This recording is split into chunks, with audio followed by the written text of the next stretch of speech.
नाटक तथा उसका शिक्षण। अनुकरण मानव का स्वभाव है। किसी वस्तु का अनुकरण करने में उसे एक प्रकार का आनंद प्राप्त होता है। नाटक इसी भाव का प्रतिफल है। एक व्यक्ति का दूसरे में आरोप करने को रूपक कहते हैं। रूपक के 10 भेद होते हैं, जिनमें से नाटक मुख्य है।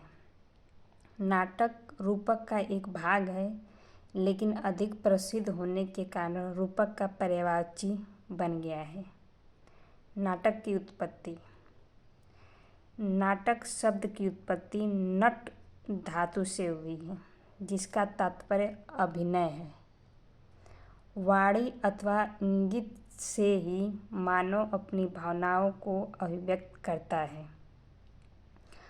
अभिनय इन भावनाओं को प्रकट करने वाला तीसरा साधन है। नाटक की उत्पत्ति के विषय में विद्वानों ने अनेक मतभेद हैं। प्रसिद्ध जर्मन विद्वान पिसेल का कथन है कि नाटकों का मूल रूप कठपुतलियों के नाच से आरंभ हुआ था। कठपुतलियाँ सूत्रों, धागों के द्वारा नचाई जाती थीं। उनको नचाने वाला सूत्रधार कहलाता था। वह सूत्रधार ही नट अथवा आधुनिक डायरेक्टर होता है।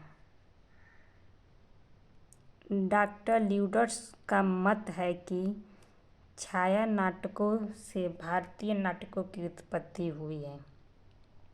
इस प्रकार प्रो मैक्स मूलर नाटकों का उदय वैदिक ऋचाओं के गानों से मानते हैं। ऋचाओं में जहाँ संवाद आते थे, उसे स्पष्टता देने के लिए 2 पक्ष उत्तर प्रत्युत्तर के रूप में कहते थे। इस कथोकथन से नाटकों का प्रारंभ हुआ। कुछ विद्वानों का मत है कि जब प्राचीन काल में कोई वीर विजय करके लौटता था, तो उसके सम्मानार्थ उत्सव का आयोजन किया जाता था। धीरे धीरे इन उत्सव का विकसित रूप नाटक हुआ। डॉक्टर किथ का कहना है कि प्राचीन काल में प्राकृतिक शक्तियों तथा ऋण परिवर्तन के निवारणार्थ मनुष्य उत्सव को मनाया करते थे, जिनका विकसित रूप हमें नाटकों के रूप में दिखाई पड़ता है। कुछ संस्कृत भाषा शास्त्रियों के अनुसार ब्रह्मा ने ऋग्वेद के संवाद, सामवेद के गान, यजुर्वेद के नाट्य अथवा अभिनय और अथर्ववेद से रस लिया और पंचवेद नाटक की रचना कर दी। कुछ भी हो, आधुनिक नाटकों का मूल रूप हमें नटों द्वारा किए गए अभिनय में मिलता है, जिसके बीज वैदिक काल में उपस्थित थे। संस्कृत का आदि काव्य रामायण को माना जाता है, जिसमें नाटकों का उल्लेख है। महाभारत में भी रंभाभिसार का अभिनय मिलता है। नाटकों के उद्धार मुनिवर भारत ने अमृत मंथन, त्रिपुरदाह नाटकों का उल्लेख किया है। ये नाटक ईसा के कई शताब्दी पूर्व के माने जाते हैं। यद्यपि इन नाटकों की प्रतिलिपियाँ नहीं मिलती, फिर भी प्राचीन प्रथा के अनुसार ये नाटक नटों को कंठस्थ कर रहे होंगे तथा या दिव्य अवसरों पर वे उनका अभिनय करते रहे होंगे। कुछ लोगों का मत है कि भारतीय नाटक ग्रीस यूनानी वालों की देन है। डियोनिस के अजागीत तथा वीर पुरुषों के अनुकरणात्मक प्रवृत्ति के कारण नाटक का जन्म हुआ। भारतीयों के संपर्क में आने से यूनानी नाटकों का भारत में प्रचार हुआ। परंतु यह निष्कर्ष मिथ्या है। नाटक भारत की अपनी विशेषता है। देवताओं की आराधना, ऋतुओं का स्वागत, धार्मिक उत्सव आदि नाटक की मूल प्रेरणा है। नाटक तत्वों के सिद्धांत। पाश्चात्य नाट्य शास्त्र के नाटकों के निम्न तत्व माने जाते हैं। कथा वस्तु, पात्र, कथोपकथन, देश काल विधान, उद्देश्य, शैली। कथा वस्तु। नाटकीय कथा वस्तु अर्थात संघर्ष के विकास के आधार पर भारतीय आचार्यों ने नाटक को 5 भागों में विभक्त किया है।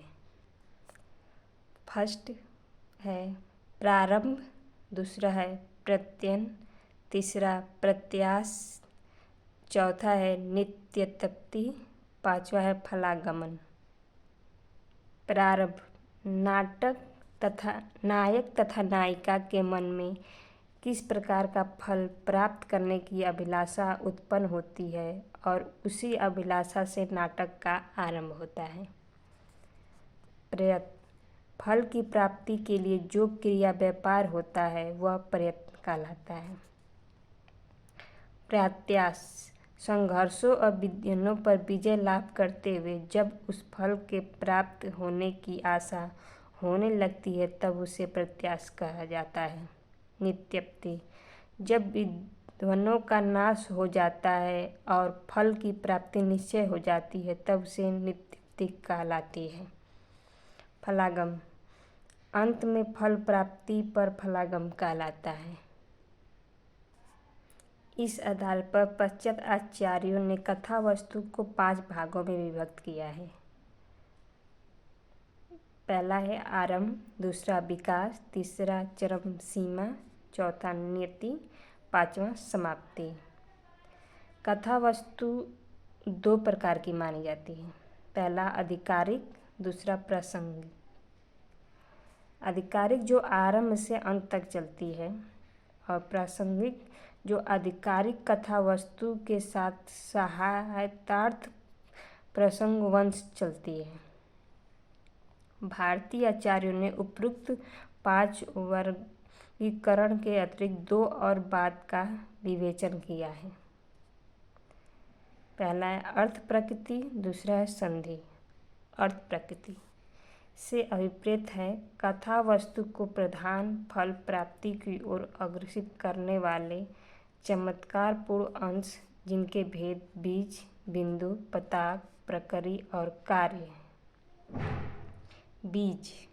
जो बात समाप्ति से होने वाले अवतरण कथा को अग्रसर करती है और मुख्य कथा का विच्छेद नहीं होने देती। बिंदु।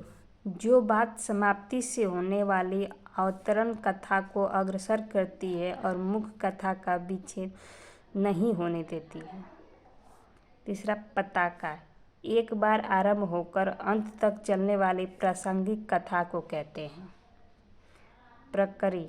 जो प्रासंगिक कथा के बीच में ही समाप्त हो जाती है, जैसे रामायण में जटायु रावण संवाद। ये कथाएं प्रख्यात, उदात्त और मिश्रित हो सकती हैं। कार्य। जिसके लिए नाटकीय सामग्री जुटाई जाए।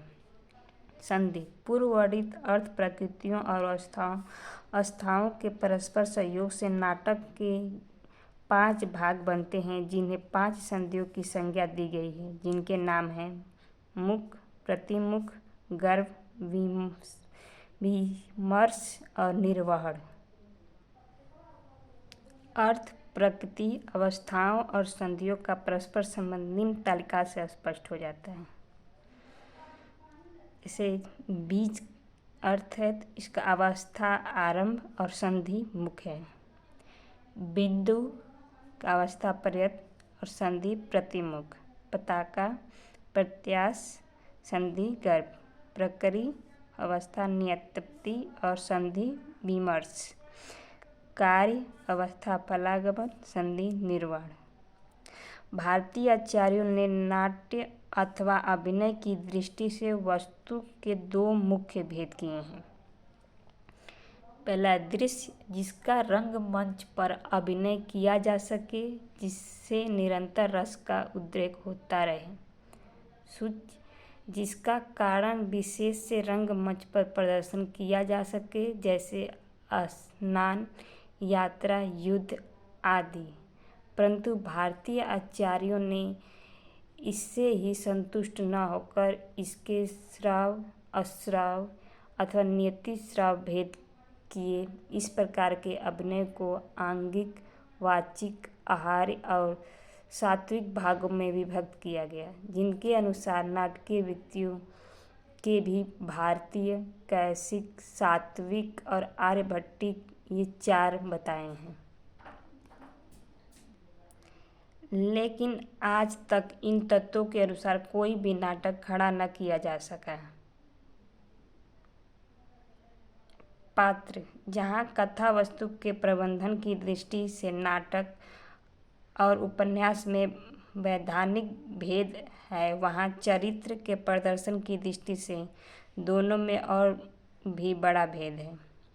पाश्चात्य नाटकों में नाटक परिस्थितियों के भंवर में पड़ा साधारण प्राणी होता है, लेकिन भारतीय परंपरा के अनुसार नाटक को 4 प्रकार के वर्गों में रखा गया है, जिनके अनुसार यथा योग्य नाटक की रचना की जाती।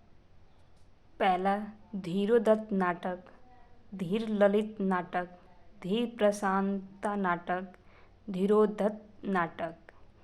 इनके चरित्र चित्रण में नाटककार को संक्षेप और संकोच से काम लेना पड़ता है और इनके चरित्र पर प्रकाश डालने के लिए वह निम्न प्रकार से चरित्र चित्रण करता है।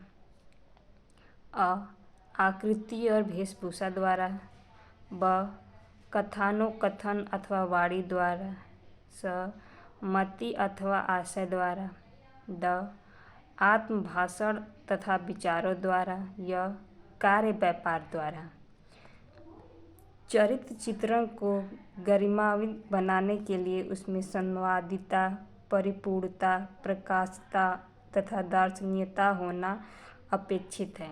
नाटककार शब्दों की तरल सामग्री में से ऐसे प्रणय उत्पन्न करता है जो उसकी अपेक्षा कहीं अधिक वास्तविक होते हैं, ऊर्जास्वी होते हैं। इसी में कलाकार की सार्थकता निहित है। कथानोपकथन, यदि कथा का वर्णन नाटक का ढांचा है तो कथानोपकथन को हम ढांचे को अनुप्राणित करने वाला रुधिर अथवा प्राणी कह सकते हैं। सामान्य वार्तालाप और नाटकीय कथानोपकथन में मौलिक भेद है। जहाँ सामान्य वार्तालाप उखड़-पुखड़, निरुद्देश्य, विषय से विषयांतर भटकने वाला होता है, वहाँ नाटकीय कथोपकथन पर नाटक के उस दृश्य विषय का नियंत्रण रहता है। वार्तालाप के समान कथानोपकथन की 2 वृत्तियाँ होती हैं। पहला उपयोगिनी और दूसरा अनुपयोगिनी। उपयोगिनी कथोपकथन वह है जो कथा वस्तु को गतिमान बनाता है, पात्रों के विचार, मनोवेग तथा उनके मार्मिक स्तरों को विविध करता है और विज्ञान का वर्णन करता है। दूसरी ओर अनुपयोगी कथानुपकथन अपनी कवि उदात्तता तथा कल्पना, विषादता आदि वृत्तियों से हमारी रुचि की अभिव्यक्ति करता है।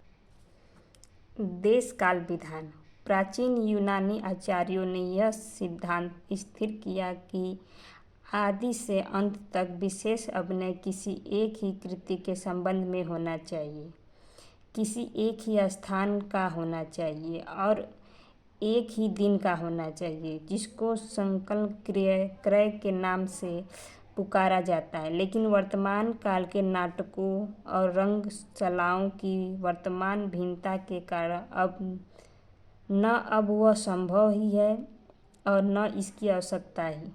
इतना ही आवश्यक है कि नाटककार को अपनी रचना में इस बात का ध्यान रखना चाहिए कि कथा का निर्वाह आदि से अंत तक उसी एक ही कथा और एक ही मुख्य सिद्धांत के आधार हो। पात्रों के नाम, कार्य, कथा वस्तु तथा नाटक का उद्देश्य भी देश काल के अनुसार होना वांछनीय है।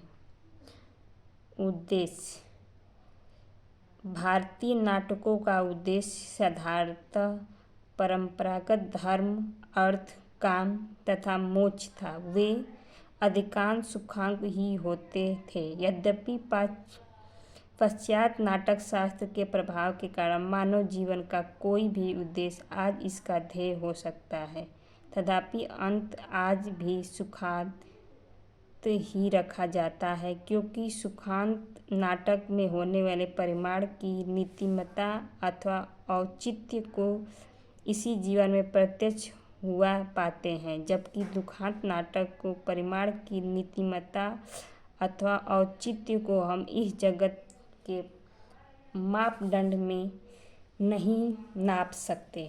इस प्रकार नाटक तत्व के सिद्धांत: पहला था कथा वस्तु और एक था कथानुपकथन और देश काल विधान और उद्देश्य।